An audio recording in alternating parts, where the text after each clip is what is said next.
नमस्कार दोस्तों, एक बार फिर आपका सौर एकेडमी में स्वागत है।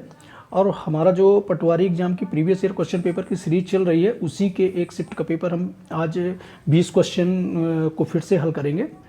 और ये प्रीवियस ईयर क्वेश्चन पेपर को लगाने का उद्देश्य ये होता है कि उससे के आसपास के जो और फैक्ट होते हैं वो क्लियर हो जाते हैं, जो कि एग्ज़ाम के हिसाब से बहुत महत्वपूर्ण होते हैं।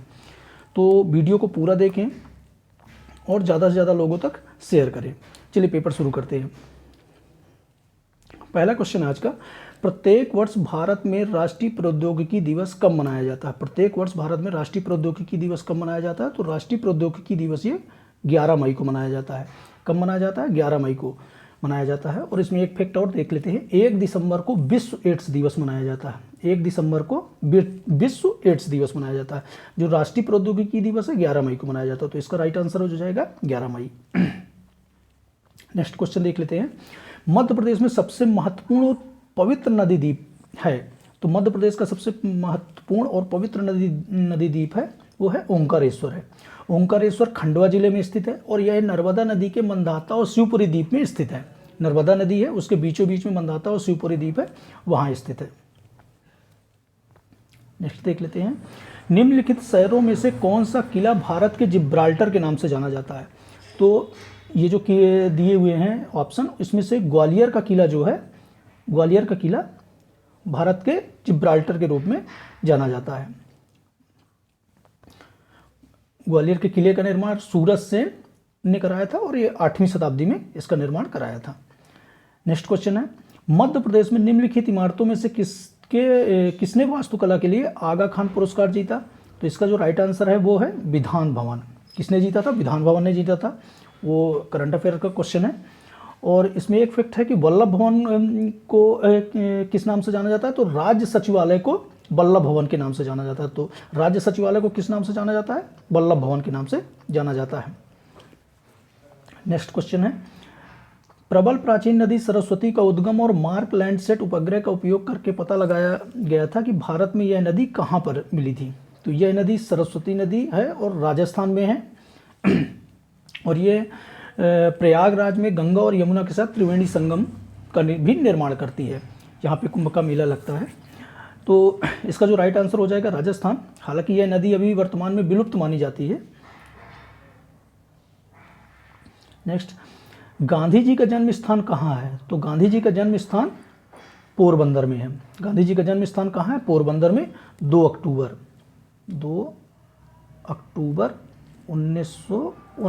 1869 को इनका जन्म हुआ था। कब हुआ था? 2 अक्टूबर 1869 को इनका जन्म हुआ था। और गांधी जी के जन्म दिवस को ही अंतर्राष्ट्रीय अहिंसा दिवस के रूप में मनाते हैं। 2 अक्टूबर को ही अंतर्राष्ट्रीय दिवस के रूप में भी मनाते हैं। वो गांधी जी के जन्म दिवस के ऊपर भी मनाते हैं। 2 अक्टूबर को एक और विभूति का जो जन्म हुआ था वो लाल बहादुर शास्त्री हैं। नेक्स्ट क्वेश्चन देख लेते हैं, भारत में भीतरी स्रोत के मुहाने से पूर्ण रूप से बहने वाली सबसे लंबी नदी कौन सी है? तो भारत के भीतरी स्रोत के मुहाने से सबसे लंबी नदी जो है वो है गोदावरी नदी। कौन सी नदी है? गोदावरी नदी। ये दक्षिण की गंगा और वृद्धगंगा के नाम से भी जानी जाती है। गोदावरी को दक्षिण की गंगा के नाम से भी बोला जाता है और वृद्धगंगा के नाम से भी बोला जाता है। इसका जो उद्गम स्थल है वो नासिक जिला माना जाता है और इसका जो विलय होता है वो बंगाल की खाड़ी में होता है। यहाँ पे नर्मदा नदी है। नर्मदा नदी जो है ये मध्य प्रदेश की सबसे बड़ी नदी है और ये अमरकंटक से निकलती है और अरब सागर में खंबात की खाड़ी में जाकर विलीन हो जाती है। इसमें कुछ फैक्ट और है। नर्मदा नदी एक ऐसी नदी है जो डेल्टा नहीं बनाती, एस्चुरी का निर्माण करती है। तो यदि पूछा जाता है कि ऐसी कौन सी नदी है जो डेल्टा नहीं बनाती है, तो वो नर्मदा नदी है। या एस्चुरी का निर्माण करती है तो वो भी नर्मदा नदी है। और एक फैक्ट इसमें और ये हो जाता है कि मध्य प्रदेश की पहली जीवित इकाई का दर्जा प्राप्त है। नर्मदा नदी को किसका प्राप्त है? मध्य प्रदेश की पहली जीवित इकाई का दर्जा प्राप्त है। और एक फैक्ट है कि नर्मदा पुरुष के नाम से किसे जाना जाता है? तो अमृतलाल बेगड़ को नर्मदा पुरुष के नाम से जाना जाता है। तो नर्मदा नदी में इतने सारे फैक्ट क्लियर होते हैं। यहाँ का जो राइट आंसर है वो गोदावरी है प्रश्न का। दूसरा इसमें ऑप्शन है ताप्ती। तो ताप्ती नदी का जो उद्गम स्थल है वो बैतूल मुल्ताई है और ये भी नदी पश्चिम की ओर बहते हुए खंबात की खाड़ी में विलीन हो जाती है। नेक्स्ट क्वेश्चन देख लेते हैं।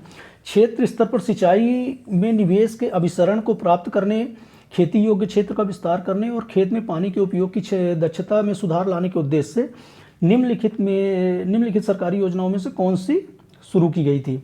तो इसमें जो शुरू की गई थी PMKSY, प्रधानमंत्री सिंचाई योजना, प्रधानमंत्री कृषि सिंचाई योजना। कौन सी योजना है? PMKSY, प्रधानमंत्री कृषि सिंचाई योजना। ये 2015 में कब शुरू की गई थी? 2015 में प्रभाव में आई थी। और इसमें जो राज्यों और केंद्र और राज्य का जो प्रतिशत है, सहभागिता है, वो 75:25 है। 75:25। केंद्र का 75 है और राज्य का 25% है। और जो दुर्गम और पहाड़ी क्षेत्र है उसमें 90 केंद्र का है और 10 राज्य का है। अंतर्राष्ट्रीय अहिंसा दिवस, ये अभी हमने इस पर चर्चा कर लिया है कि अंतर्राष्ट्रीय अहिंसा दिवस 2 अक्टूबर को मनाया जाता है। ये महात्मा गांधी के जन्मदिवस को मनाया जाता है। और इसमें एक फैक्ट और देख लेते हैं, जो 3 अक्टूबर है, 3 अक्टूबर को विश्व प्रकृति दिवस मनाया जाता है। 3 अक्टूबर को कौन सा दिवस मनाया जाता है? विश्व प्रकृति दिवस मनाया जाता है। और 6 अक्टूबर को मनाया जाता है विश्व वन्य प्राणी दिवस। तो 6 अक्टूबर को कौन सा दिवस मनाया जाता है? विश्व वन्य प्राणी दिवस। दिवस से संबंधित हर शिफ्ट में क्वेश्चन पूछे जा रहे हैं, तो दिवस की एक लिस्ट बना के और उनको याद कर लेना है, उनको तैयार कर लेना है। निम्नलिखित अनुच्छेदों में से स्वतंत्रता की गारंटी देता है। तो इसमें जो स्वतंत्रता की गारंटी जो लगे हुए ऑप्शन है, इसमें से 19 है। इसमें मेरा मौलिक अधिकारों का जो वीडियो है, उस वीडियो को पूरा देख लीजिएगा। इसमें स्वतंत्रता के अधिकार, समानता के अधिकार, जो हमारे 6 अधिकार हैं, उससे संबंधित कंप्लीट जानकारी उसमें दी गई है। और जो हमारा स्वतंत्रता का अधिकार है, ये 19 से लेकर 22 तक वर्णित है। और अनुच्छेद 19 में 6 प्रकार के अधिकार हैं, 6 प्रकार के स्वतंत्रता के अधिकार हैं। जैसे बोलने की स्वतंत्रता, शांतिपूर्वक बिना हथियारों के एकत्रित होने की स्वतंत्रता, सभा करने की स्वतंत्रता, संघ बनाने की स्वतंत्रता, भारत के किसी भी क्षेत्र में निवास करने बसने की स्वतंत्रता, व्यापार और जीविका चलाने की स्वतंत्रता। इस प्रकार 6 स्वतंत्रताओं को इसमें शामिल किया गया है। इसका राइट आंसर हो जाएगा 19।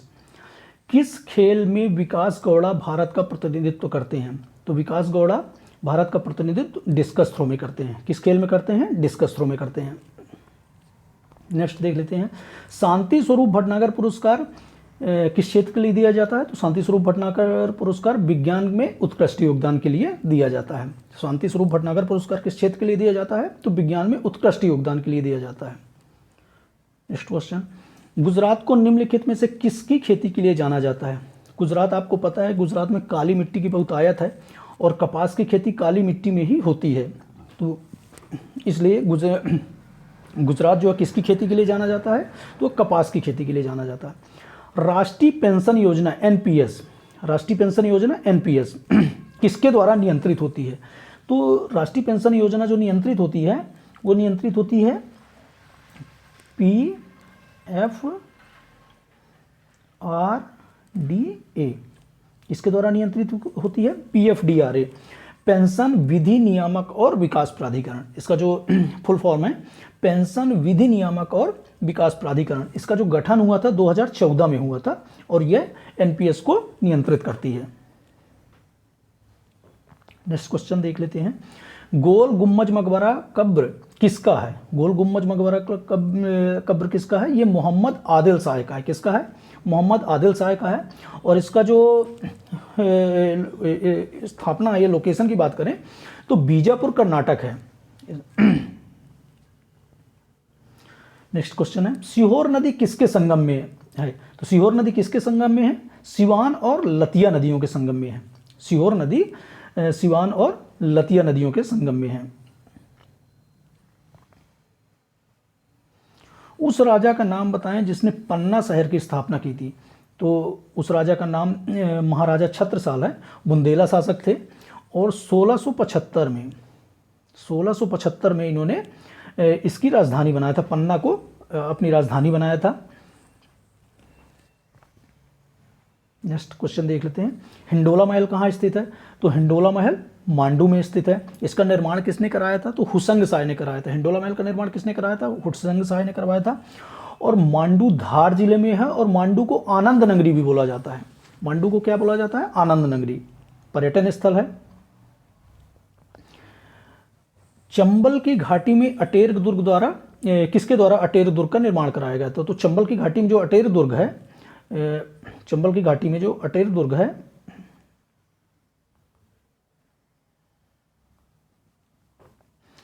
वो भदौरिया शासकों द्वारा कराया गया था। अटेर दुर्ग किसके द्वारा कराया गया था? भटौरिया शासकों द्वारा कराया गया था। आज का जो लास्ट क्वेश्चन है, निम्नलिखित में से कौन सा बुद्ध से संबंधित नहीं है? तो यदि हम इन ऑप्शनों को देखें तो बोध गया भी बुद्ध से संबंधित है, कुशीनगर भी बुद्ध से संबंधित है, लुम्बिनी भी बुद्ध से संबंधित है, रांची जो है बुद्ध से संबंधित नहीं है। तो यहाँ पे जो राइट आंसर हो जाएगा वो रांची हो जाएगा।